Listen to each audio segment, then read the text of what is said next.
What's up guys, Mike Thomas, aka the Young Trishula here, and today I wanted to talk to you guys about YCS Hartford. As many of you know, YCS Hartford was this past weekend, and I was able to attend. Unfortunately, I lost on the top 32 bubble to myself. I just completely missed Lethal. It was very early in the morning, I just missed Lethal and I tossed it. This is kind of a theme for me this weekend, that all of my losses were to me just missing a line of play, missing a lethal that I don't think I would have missed had I had more time with the deck that I was playing. So I do think that my deck performed extremely well this past weekend, and I am very glad that I chose to play it for this event. One player that I did work on my deck list with did end up making the top 8, so huge congratulations to Brady Hooker. And I also do want to take this chance to congratulate other Michigan players that did top the YCS, being Ray Dye, Tommy Newman, and Andrew Dolich, all players I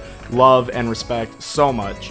So huge shout outs to all of you guys. I'm so proud of you guys. But that's not what this video is about. So today I want to just talk about the deck that I played, go over the theory with it, and go into a little bit more detail than Brady might have in his deck profile. I'll leave a link to Brady's deck profile down in the description, since we were just a couple cards off. He made a couple changes to the deck after I submitted mine, but for the most part, the deck was exactly the same. Without wasting any more of your time, let's just hop straight into it and talk about this deck. So we're going to go through the deck in more or less the order of what these cards are and what they do for the deck. The first 10 or really 20 cards of the deck are the engine. The first 10 cards are just the Brave engine, though these cards are obviously very important because of their relevance to the combo with their levels giving you 2 bodies, but also the fact that they provide you a lot of tempo with cards like the Dracoback, the Rideable Dragon, allowing you to just spot remove relevant targets in the format.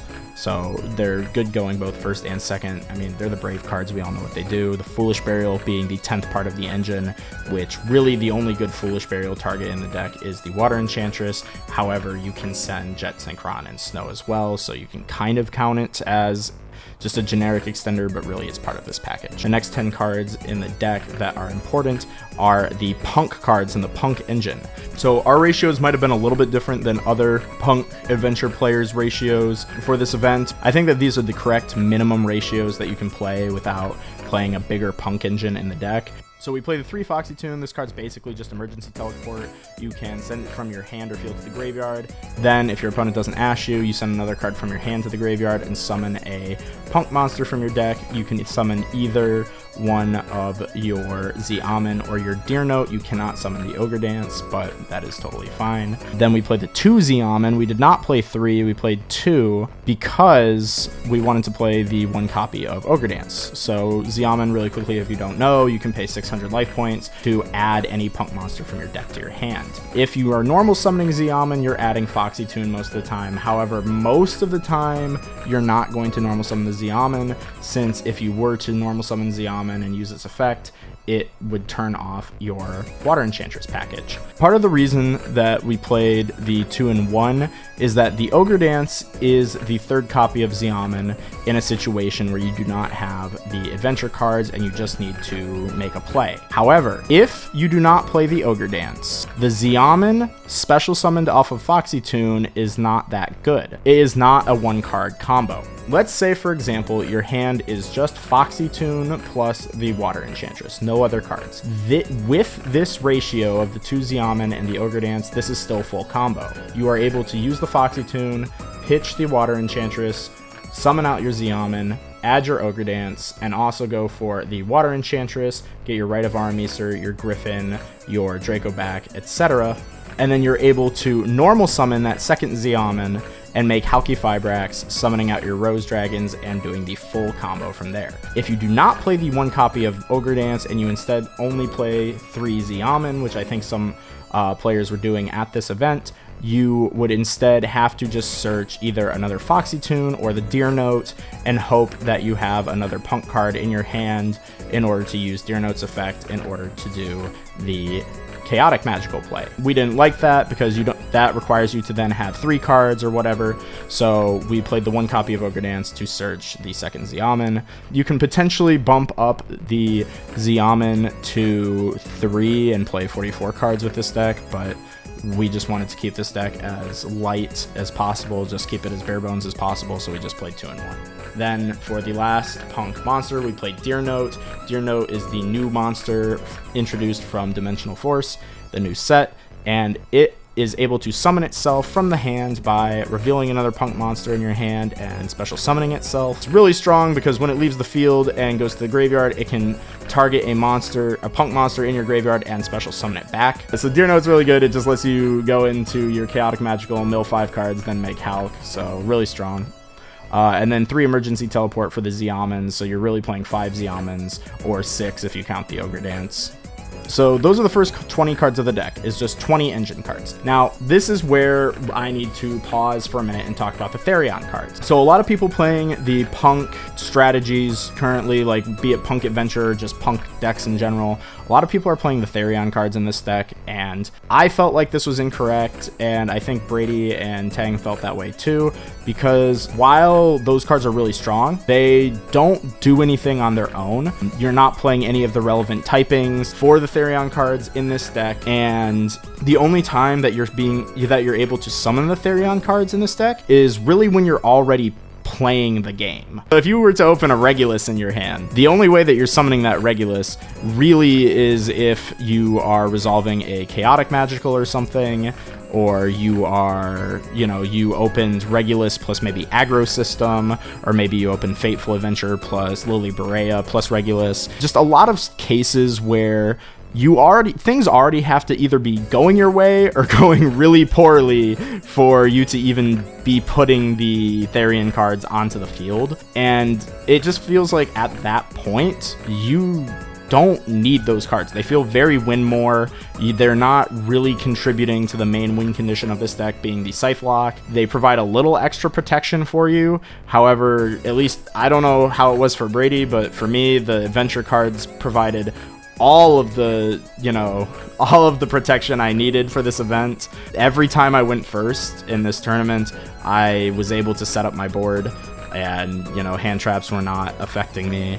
I got Droll impermed, I got Nibiru'd, I got hit with so many hand traps this weekend, and none of them really seemed to matter. I was able to just set up the board so efficiently, and a lot of that's because the deck only needs Hulky Fibrax to resolve, sometimes not even resolve, in order to establish its full combo, which is another thing that doesn't really work out with the Therion build, because in the Therion build, they're usually not Scythe locking. Usually they're going for the Hot Red King Calamity as their FTK combo, and it requires so much more to be going your way in order to just simply win the game that I just don't think it was worth it. So that's the reason we're not playing the Therion cards, and I just don't think that they're necessary for this deck or this archetype or whatever you really want to call it. So instead of them, we chose to play Magician Souls with the Illusion of Chaos. Now, something about the kind of Illusion Souls package that's interesting is that there are other versions of this deck running around that are playing Small World currently in order to just search all of the pieces just as extra consistency. However, we didn't like that, since that was kind of minus,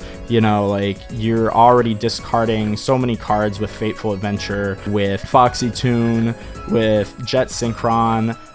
We wanted the ability to increase the consistency of our deck without having to go minus. So we chose to play Magician Souls because this card is just straight advantage. We just go +2 by sending off the adventure cards. There's just so much natural synergy with this deck for Magician Souls that it felt like a very obvious include, and was insanely powerful, at least for me, this whole weekend. And it's also really nice because it's an extender as well. So even in your worst case scenarios with this deck, you can still summon Magician Souls and then summon a hand trap and go for your full combo with Hulky Fibrax by summoning Jet Synchron from your deck and just ending on Hulky Fibrax plus Dagda. So it just felt a little bit better than playing Small World, and it felt like a much more proactive card than trying to play something like the Therions that really only contributed to this deck's power once it had already started playing. As for the rest of the monsters that we played in the deck, I wouldn't necessarily call the rest of these cards bricks, but they're cards that you didn't necessarily want to draw,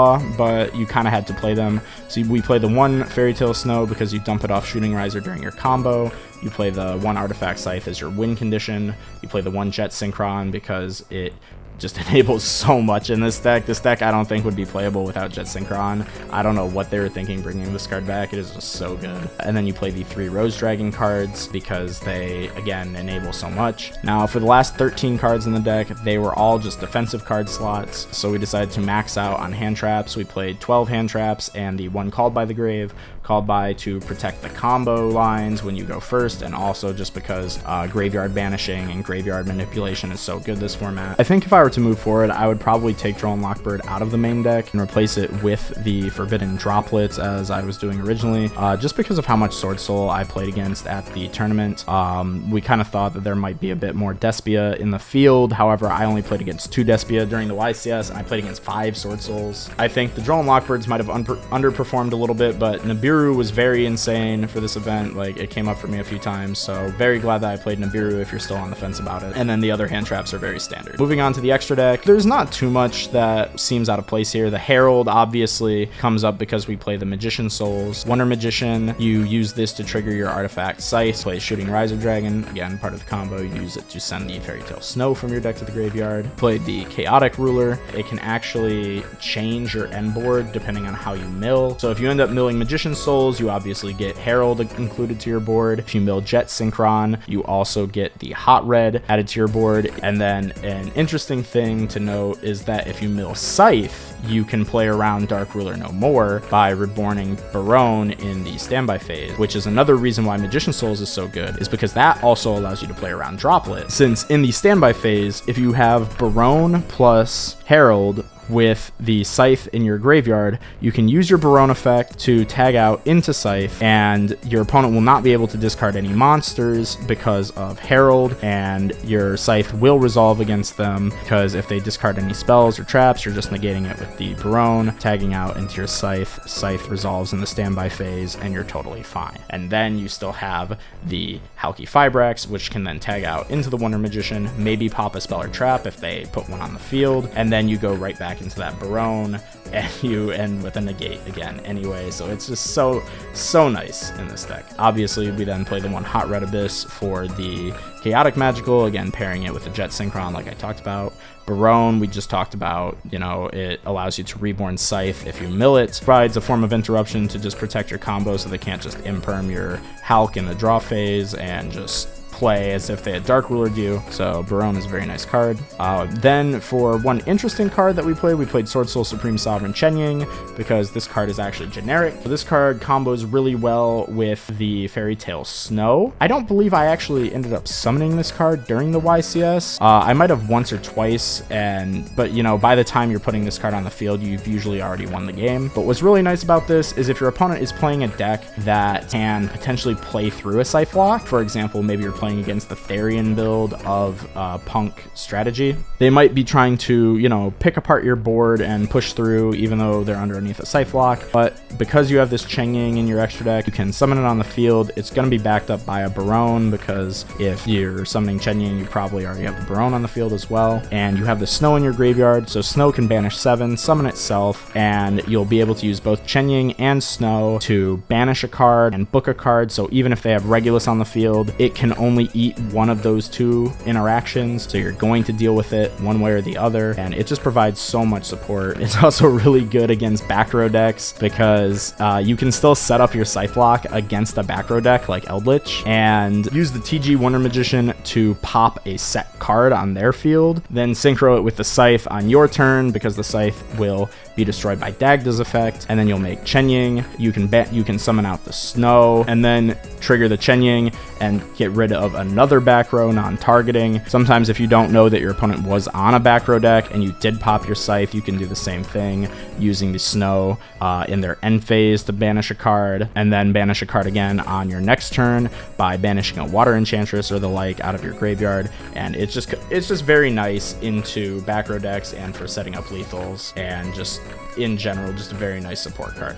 Now on to what might have been the worst card in my extra deck this weekend was Psychic and Punishment Punisher. This card, you play it because Despia and Sword Soul can have a little bit of trouble outing this card, though it was recently announced that the effect of Mirror Jade to destroy monsters on your opponent's field, while that is an activated effect, it will still destroy Psychic and Punisher because it does not resolve at the same time that it activates. So there's some ruling precedent that allows it to destroy Psychic and Punisher, so that makes this card a little bit worse than it was in testing when people didn't know exactly how that interaction worked. But this card only came up for me once at the YCS, and it was really in hindsight. I misplayed into a super poly, and then I should have been able to lethal my opponent, but I missed it because I didn't summon Psychic and Punisher.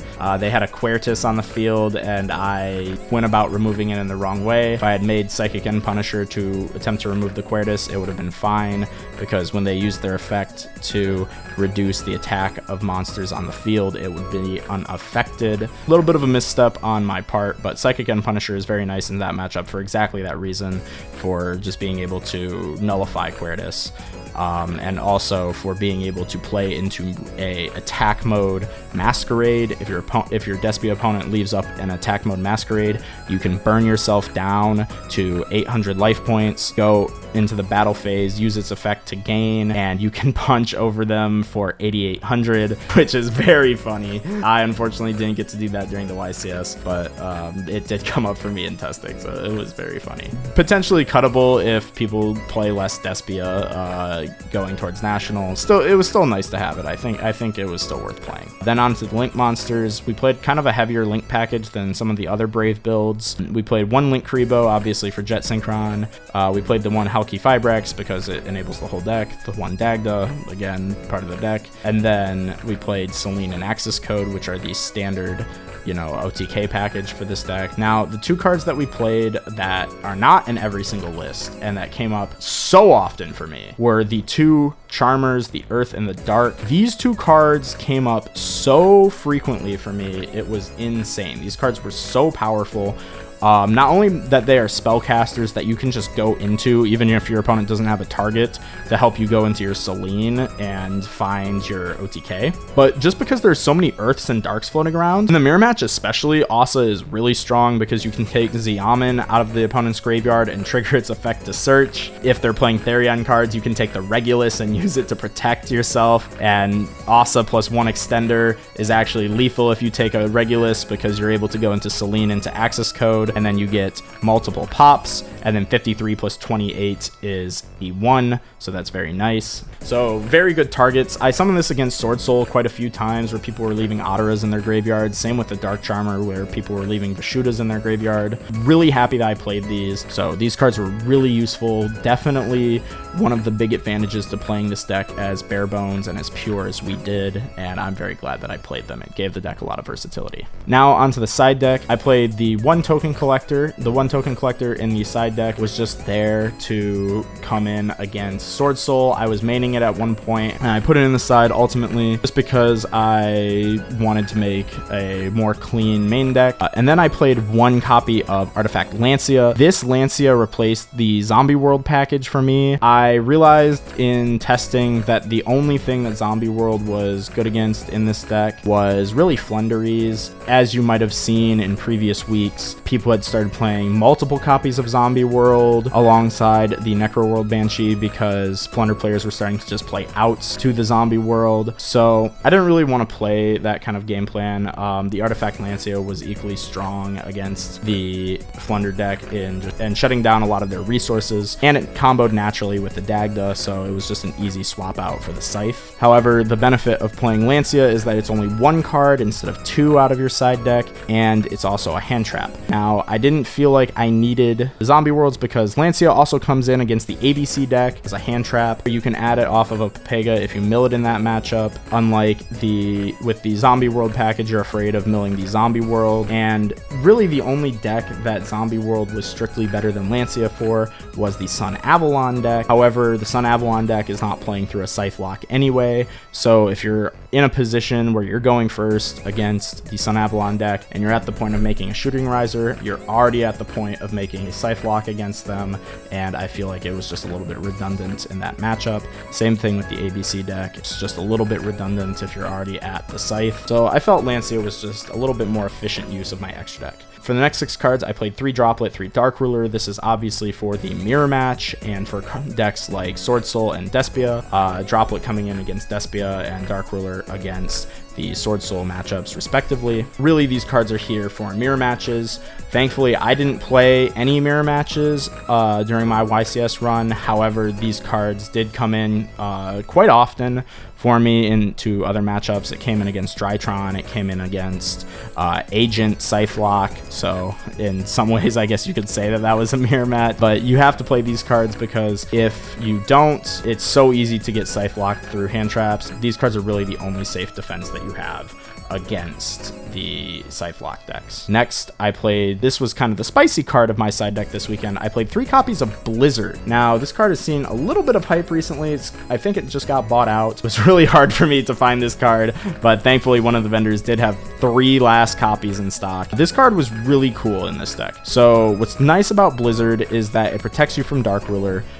If your opponent Dark Rulers you, you can chain the Blizzard and protect your board. It can sometimes protect you against Droplet if your opponent doesn't discard a spell, though I did find when I got Dropleted and I did have the Blizzard that what happened a lot of the time is that my opponent had to discard too many cards from their hand to where all they really had left was usually just like 1 starter to play the game, and that was usually a spell card. So the Blizzard would just negate their 1 starter after Dropleting my whole board, and they would just concede from there. That happened a couple times. And then it's also, this card is also really insane against Despia. And this is what really led me to playing the Blizzard in my side deck, is that I was finding it kind of difficult to make space for side deck cards against Despia going second, because it's very difficult. It's very difficult for this deck to OTK through a full Despia setup, and if you can't OTK the Despia player through their full setup, you're not winning.